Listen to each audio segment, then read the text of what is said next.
Isang magandang araw po sa inyong lahat at narito po tayo sa ating pag-aaral sa araw po na ito.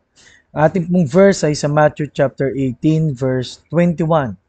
Then came Peter to him and said, Lord, how oft shall my brother sin against me and I forgive him?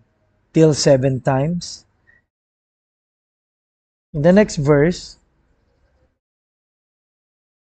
sinabi po dito sa next verse, Jesus said unto him, I say not unto thee until 7 times, but until 70 times 7. Ano po, at dito ho kakaiba yung sinabi ng Panginoon, hindi lang pala 70 times, but 70 times 7. No? It is crucial po na maintindihan natin na gusto ni Pedrong bilangin, ano? Parang katulad po paminsan natin, kung hanggang kailan ba tayo kaya pa magpatawad. Pero ang linaw po ng Bible na pag minultiply niyo po yung number na yan, no? Yung 70 times 7 ay napaalaki pong number niyan, ano? Yan po ay aabot po ng 490. Ano po? No? Ibig sabihin, ang Diyos po ay nag-aasam po sa atin na it has no limits. It has no limits.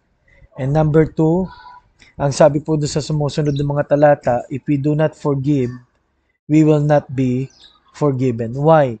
Kasi po tayo po ay nabubuhay lang po kundi lang sa biyaya ng Diyos. And number three, it is needed by everyone. Wala po sa mundong ito na nagkaroon ng tunay na pagpapatawad, ngunit nagkaroon din ng tunay na kapayapaan. At ang mercy ng Diyos ay kanya pong na-apply at ang biyaya ng Diyos ay kanya pong nalasap. Wala rin naman po dito sa mundong ito na mananatili pong malaya nang hindi po nakakahingi ng tawad. Kasi alam ng Diyos kung sino po ang nagkakamali at alam ng Diyos kung sino po ang dapat humingi ng tawad. Ano po? Magiging sumpa po ito sa atin. Hindi lang po sa ating emotions kundi sa harapan po ng Diyos. Kaya kamusta po? Ano po ang ating pong pagpapatawad? Maraming salamat po at pwede ko po ba kayong pag-pray? Lord, salamat po.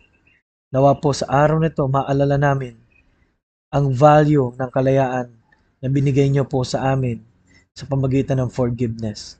And let us be reminded sa 1 John chapter 1 verse 9 na kayo po ay tapat, siya po ay tapat, ang Panginoon ay tapat na tayo patawarin at linisin sa lahat ng kalikuan.